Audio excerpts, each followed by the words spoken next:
Selamat malam saudara yang terkasih. Kita sungguh boleh menghayati terus bahwa kita hidup dalam kuasa-Nya, dan ketika Kristus di dalam kita, maka sungguh kita selalu hidup dalam anugerah-Nya. Tiba saatnya di malam yang keempat ini kita boleh diteguhkan melalui perenungan firman Tuhan yang akan disampaikan oleh Pendeta Guru Jatmiko dari GKI Kuitang yang bertemakan jangan ragu. Mari untuk memulainya kita mempersiapkan hati kita dengan pujian di setiap janjiku.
Air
Mari saudaraku, sebelum kita bersama-sama memasuki pemberitaan firman Tuhan, kita akan terlebih dahulu berdoa.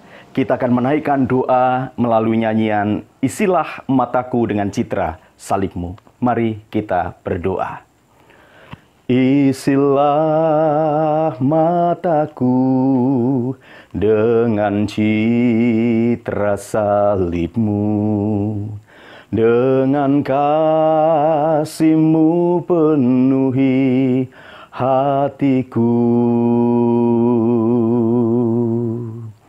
Isilah mulutku dengan syukur padamu, hidupku seluruhnya milik-Mu. Di dalam nama Tuhan Yesus Kristus.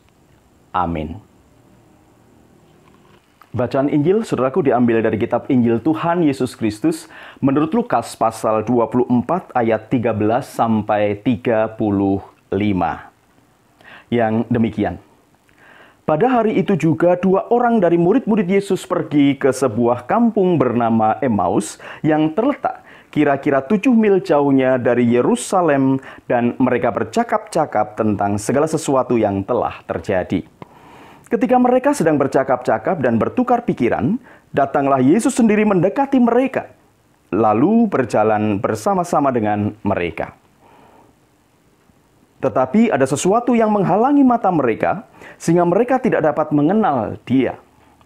Yesus berkata kepada mereka, "Apakah yang kamu percakapkan sementara kamu berjalan?" Maka berhentilah mereka dengan muka muram. Seorang dari mereka namanya Kleopas menjawabnya, "Adakah engkau satu-satunya orang asing di Yerusalem yang tidak tahu apa yang terjadi di situ pada hari-hari belakangan ini?" Katanya kepada mereka, "Apakah itu?" Jawab mereka, "Apa yang terjadi dengan Yesus orang Nazaret? Dia adalah seorang nabi yang berkuasa dalam pekerjaan dan perkataan di hadapan Allah dan di depan seluruh bangsa kami. Tetapi imam-imam kepala dan pemimpin-pemimpin kami telah menyerahkan Dia untuk dihukum mati, dan mereka telah menyalibkannya. Padahal kami dahulu mengharapkan bahwa Dialah yang datang untuk membebaskan bangsa Israel. Tetapi sementara itu telah lewat 3 hari sejak semuanya itu terjadi. Tetapi beberapa perempuan dari kalangan kami telah mengejutkan kami. Pagi-pagi buta mereka telah pergi ke kubur dan tidak menemukan mayatnya. Lalu mereka datang dengan berita bahwa telah kelihatan kepada mereka malaikat-malaikat yang mengatakan bahwa Ia hidup. Dan beberapa teman kami telah pergi ke kubur itu dan mendapati bahwa memang benar yang dikatakan perempuan-perempuan itu, tetapi Dia tidak mereka lihat." Lalu Ia berkata kepada mereka, "Hei kamu orang bodoh, betapa lambannya hatimu, sehingga kamu tidak percaya segala sesuatu yang telah dikatakan para nabi. Bukankah Mesias harus menderita semuanya itu untuk masuk ke dalam kemuliaannya?" Lalu Ia menjelaskan kepada mereka apa yang tertulis tentang Dia dalam seluruh kitab suci, mulai dari kitab-kitab Musa dan segala kitab nabi-nabi. Mereka mendekati kampung yang mereka tuju, lalu Ia berbuat seolah-olah hendak meneruskan perjalanannya.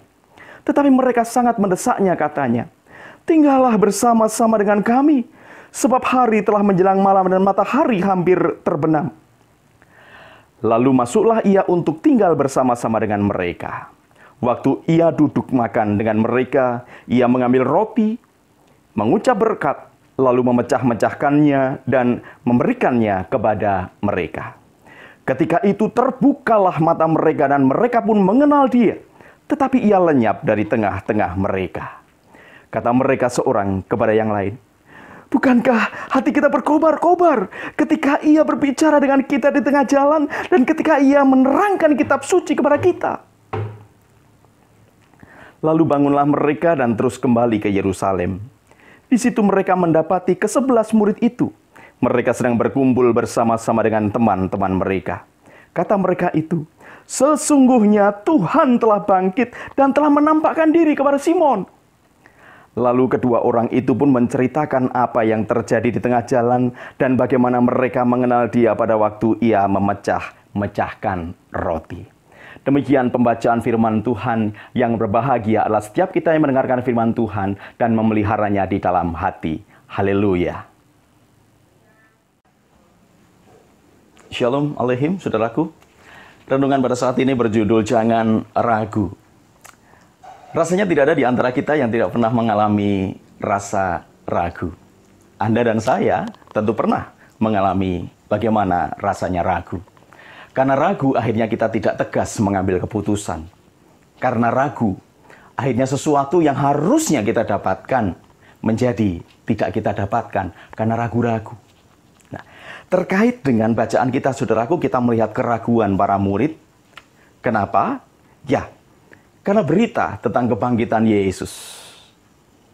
Mayat Yesus tidak ada di kubur. Itu yang membuat para murid, khususnya Kleopas dan temannya, mengalami keraguan. Dan rasanya memang bukan hanya Kleopas dan temannya, melainkan juga banyak murid Yesus yang lainnya. Saudaraku yang dikasihi oleh Tuhan Yesus Kristus, apa yang dialami oleh para murid bisa disebut sebagai cognitive dissonance atau disonansi kognitif. Yaitu berbedanya antara apa yang diyakini dengan realita atau fakta yang dihadapi. Terjadi senjang yang luar biasa. Apa yang diyakini itu ternyata beda dengan fakta yang didapatkan di lapangan. Itulah cognitive dissonance atau disonansi kognitif. Para murid seperti yang dikatakan oleh Kleopas dalam perjalanan itu, dia yakin Yesus adalah nabi yang berkuasa. Itu keyakinan mereka. Mereka yakin Yesuslah yang akan membebaskan bangsa Israel, orang-orang Yahudi. Itu keyakinan mereka.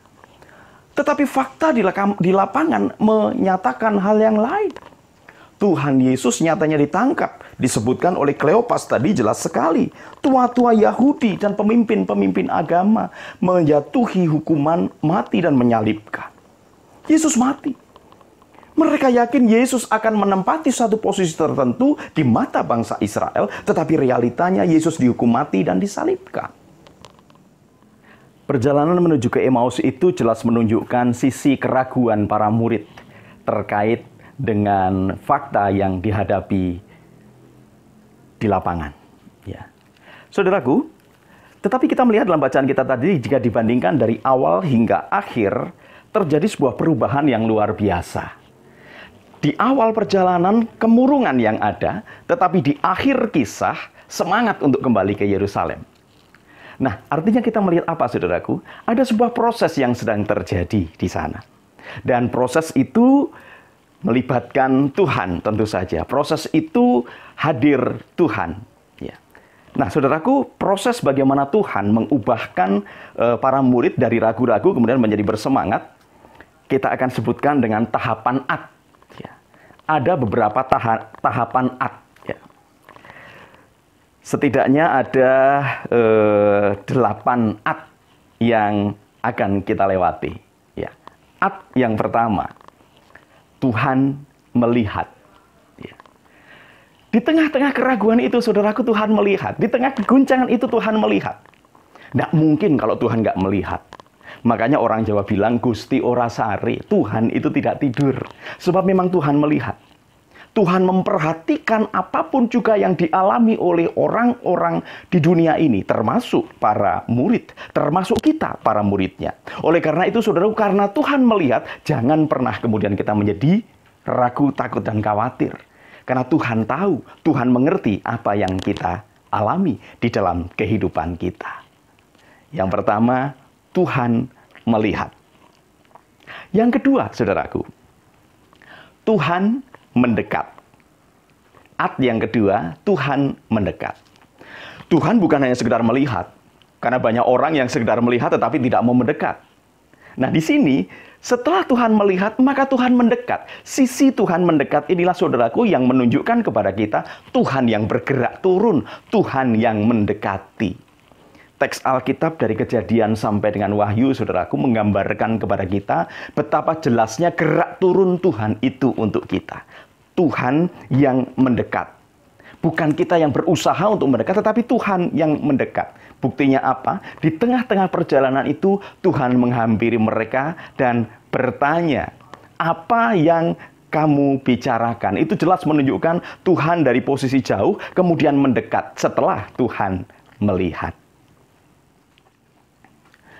At yang ketiga adalah Tuhan terlibat. Keterlibatan Tuhan ini, saudaraku, nampak atau dimulai dari pertanyaan Tuhan Yesus kepada Kleopas. Apa yang kalian percakapkan? Nah, keterlibatan Tuhan ini pun nampak sangat sistematis, saudaraku. Pertama-tama, Tuhan mendengarkan. Ya, Tuhan mendengar apa yang diceritakan oleh Kleopas. Jadi kalau ada pendapat bahwa Tuhan itu nggak mendengarkan, keliru loh, saudara. Karena Tuhan mendengarkan. Tuhan membuka telinganya untuk kita, Tuhan membuka telinganya untuk Kleopas berbicara. Nah, setelah Tuhan kemudian mendengar dengan baik, bahkan dengan sabar, ya.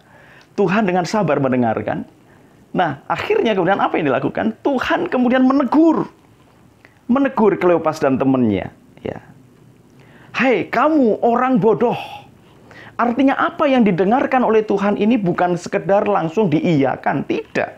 Karena ternyata memang berbeda dengan rancangan Tuhan. Berbeda dari apa yang dimengerti atau berbeda dari apa yang ditetapkan oleh Sang Bapa. Hai kamu orang bodoh. Nah, setelah itu saudaraku, Tuhan Yesus mengoreksi apa yang dipahami oleh Kleopas dan temannya yang ternyata keliru itu. Tuhan Yesus mulai menjelaskan apa isi kitab. Mulai dari kitab Taurat, kitab Nabi-Nabi, Mazmur, dan lain sebagainya. Ya, jadi keterlibatan Tuhan, saudaraku, dalam kehidupan kita bukan hanya sekedar terlibat, tetapi Tuhan mendengarkan, Tuhan mengoreksi, dan setelah Tuhan mengoreksi, kemudian Tuhan melakukan revisi bagi kita, supaya kita lebih baik. At yang keempat, yaitu Tuhan berbuat. Saudaraku, sampai dengan Yesus mengoreksi, bahkan mengevaluasi para murid Kleopas dan temannya ini, ternyata mereka masih belum ingat, saudaraku. Ya. Betapa disonansi kognisi yang mereka alami betul-betul menutup pandangan tentang Yesus. Oleh karena itu, tindakan yang selanjutnya adalah Yesus berbuat. Yaitu ketika sampai di Emmaus, Yesus berpura-pura akan segera berlalu dan mereka meminta Tuhan Yesus itu untuk mampir dan melakukan dan sesuai dengan tradisi mereka. Tamu adalah seorang kehormatan yang memimpin ibadah malam pada waktu itu, dan Yesus memimpin ibadah malam. Dari situ Yesus berbuat. Berbuat di sini dalam artian adalah anamnesis, mengingatkan para murid tentang peristiwa-peristiwa yang dialami bersama dengan Tuhan Yesus. Dalam kehidupan kita, saudaraku, bukankah seringkali Tuhan berbuat? Tuhan melakukan anamnesis untuk kita, supaya kita mengingat apa yang sudah Tuhan buat, apa yang sudah Tuhan lakukan dalam kehidupan kita. Dengan demikian kita memiliki keyakinan, kalau pada masa lalu Tuhan berbuat bagi kita, maka di masa depan pun Tuhan akan berbuat bagi kita. Yang kelima, saudaraku, at yang kelima, ya. Setelah Tuhan berbuat supaya para murid mengingat, apa hasilnya? Itu at yang kelima. Para murid mengingat. Ya, mengingat, saudaraku. Anamnesis yang dibuat oleh Tuhan Yesus ini kemudian diingat oleh para murid bahwa itulah cara Tuhan Yesus ketika memimpin perjamuan makan, ketika memimpin ibadah keluarga. Dengan mengingat ini, saudaraku, kemudian mereka tersentak, mereka kaget, mereka kembali melihat ke belakang. Iya betul, bukankah tadi ketika kita berjalan, ketika dia menjelaskan, hati kita berkobar-kobar. Sebetulnya, saudaraku, hati mereka sudah berbicara. Ada sosok yang lain dari seorang sahabat dalam perjalanan ini. Tetapi mereka belum melihat. Nah, sekarang mereka ingat bahwa itulah Tuhan Yesus. At yang keenam, saudaraku. Setelah para murid mengingat, para murid sekarang memiliki semangat. Ya. At yang keenam juga adalah niat. Mereka bersemangat sekali setelah dicelikan bahwa itu adalah Yesus. Semangat kembali muncul. Semangat untuk apa? Semangat untuk menceritakan pengalaman ini kepada teman-temannya. Setidaknya, saudaraku, ada niat di dalam hati mereka untuk mengaminkan apa yang pernah diceritakan oleh para perempuan. Bahwa Yesus betul-betul bangkit. bukan omong kosong, sebab mereka mengalami kebangkitan itu, mereka melihat kebangkitan itu dalam sosok Yesus yang sudah berbuat bagi mereka. Yesus yang terlibat dalam perjalanan mereka, Yesus yang bersedia menjadi teman seperjalanan menuju ke Emmaus. Semangat dan niat, sehingga mereka mulai tidak ragu-ragu. Sekarang ayat yang ketujuh, saudaraku. Setelah para murid itu memiliki semangat dan niat, nah sekarang mereka berangkat. Ayat yang ketujuh berangkat. Berangkat kemana, saudaraku? Berangkat kembali ke Yerusalem. Bayangkan, baru saja mereka dari Yerusalem ke Emmaus, 11 km. Dan istirahat pun jeda sebentar saja. Tetapi sekarang mereka mau berangkat lagi ke Yerusalem. 11 km bukan lagi menjadi penghalang bagi mereka. Karena mereka memiliki semangat dan memiliki niat. Mereka sekarang berangkat ke Yerusalem. Untuk apa? Menceritakan. Untuk apa? Memberitakan. Untuk apa? Menegaskan. Berita para perempuan bahwa Yesus bangkit. Betul-betul bangkit. Dan sekarang mereka berangkat ke Yerusalem. Setelah mereka berangkat, saudaraku, ayat yang terakhir.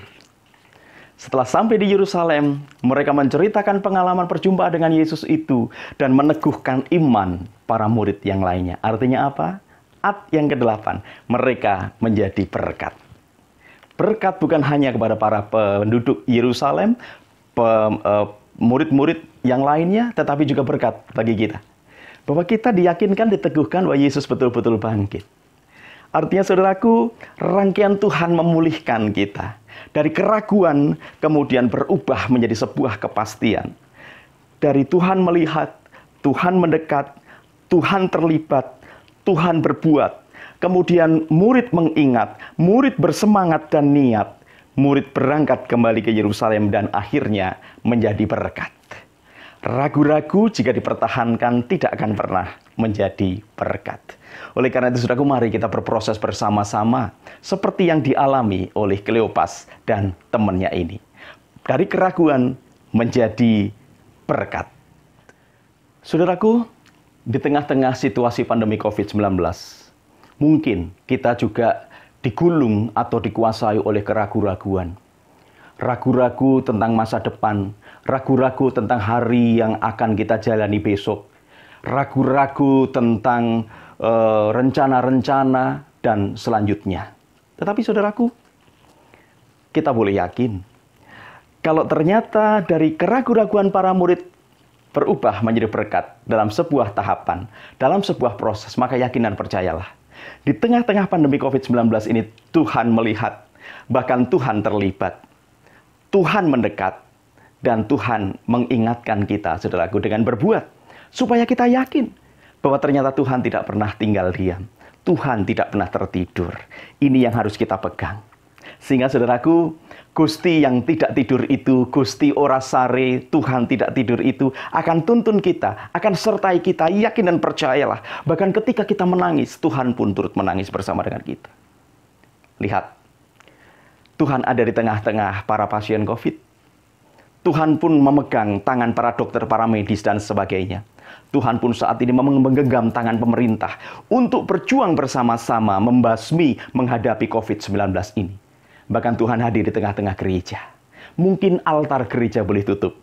Tetapi ingat, ribuan altar rumah tangga boleh ada. Gereja boleh tutup. Tetapi pujian dan penyembahan kepada Tuhan tidak pernah usai. Inilah yang menyemangati kita bahwa betul-betul Tuhan bangkit. Kebangkitan Tuhan Yesus kita rayakan dengan cara yang berbeda untuk tahun ini. Yaitu Paskah di mana-mana. Paskah di setiap rumah tangga. Paskah di setiap keluarga Kristen. Inilah yang menjadikan kita harus bersemangat. Kita harus yakin. Apapun yang menimpamu, Tuhan menjagamu.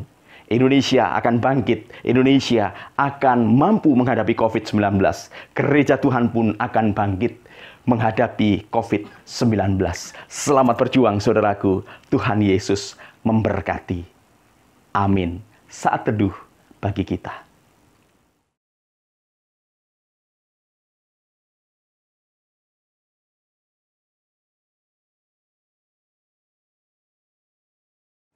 Saudaraku, mari kita menaikkan doa syafaat kita. Mari kita berdoa. Kembali ya Tuhan Yesus, kami datang menghadap kehadirat-Mu. Kami sungguh mengucapkan syukur untuk kasih karunia-Mu yang kembali menegaskan bahwa Engkau betul-betul bangkit bagi setiap kami. Engkau hidup untuk memberikan kehidupan kepada kami. Engkau hidup untuk memberikan pengharapan kepada kami. Terima kasih Engkau sudah mengubahkan keraguan-raguan menjadi berkat bagi setiap kami. Kami berdoa ya Bapa, di tengah-tengah situasi pandemi COVID-19 yang melanda dunia dan juga melanda bangsa Indonesia tercinta ini Bapa.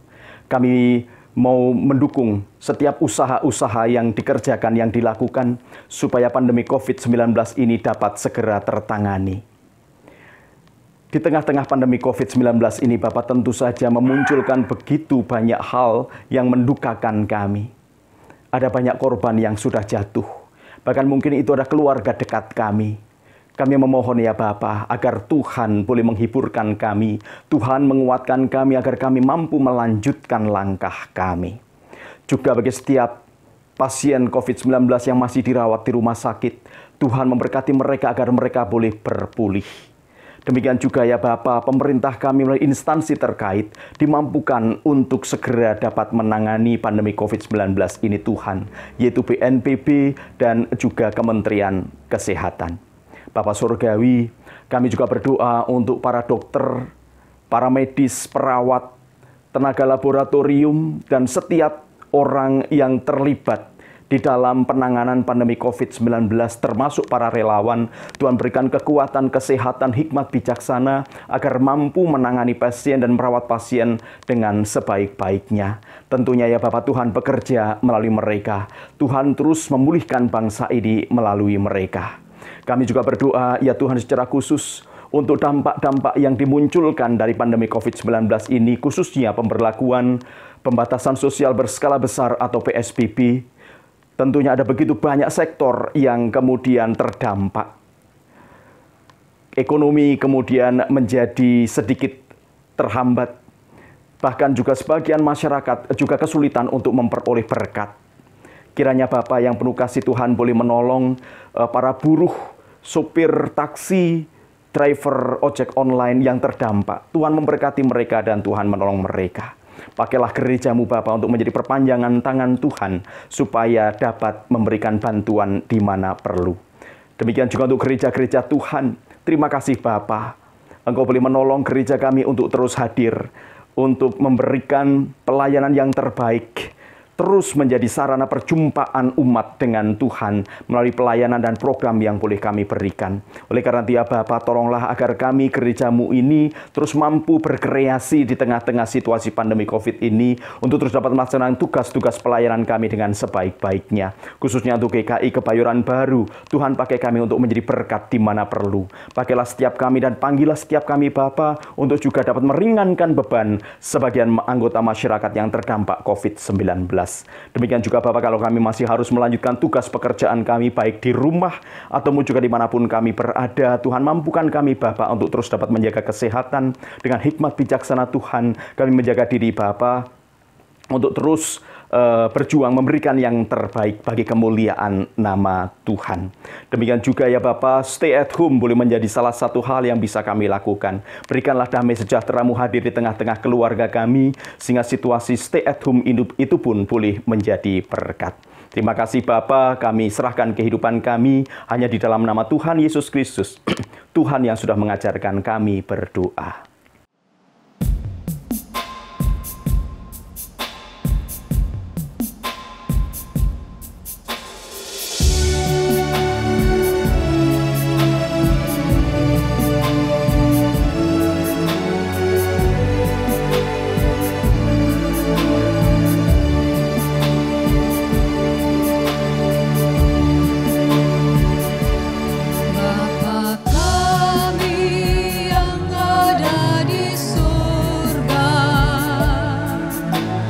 Dikuduskanlah nama-Mu,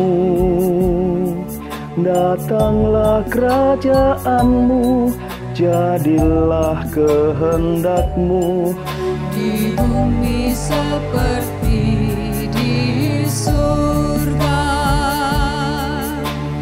Beri kami hari makanan yang secukupnya. Ampuni salah kami, seperti kami ampuni yang bersalah pada kami.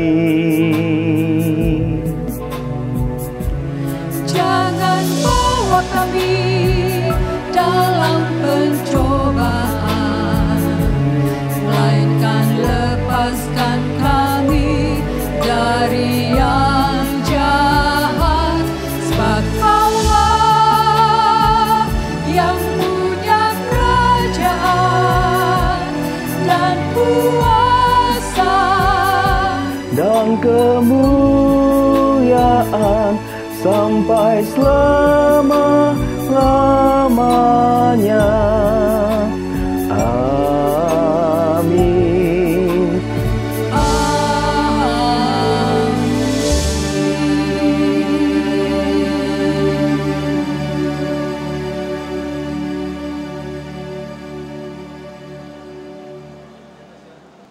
Firman Tuhan sungguh meneguhkan kita sekalian. Perjalanan ke Emmaus menjadi gambaran perjalanan hidup beriman kita, saudaraku. Bersama dengan Tuhan, kita mau belajar tidak lagi berkutat dan dikuasai dengan pikiran dan perasaan kita yang seringkali membuat kita larut dalam kedukaan, keraguan, keputusasaan, dan segala hal yang seringkali membuat kita tidak merasakan kehadiran Tuhan. Tapi saat ini saudara, seperti Tuhan bersama-sama dengan kedua muridnya, Tuhan juga mau terus bersama-sama dengan saudara dan saya sebagai muridnya. Biarlah saudara, apa yang sudah kita dengar dari perenungan firman Tuhan tadi, meneguhkan kita sekalian untuk masuk dalam pengutusan. Saudara, esok kita akan berjumpa kembali.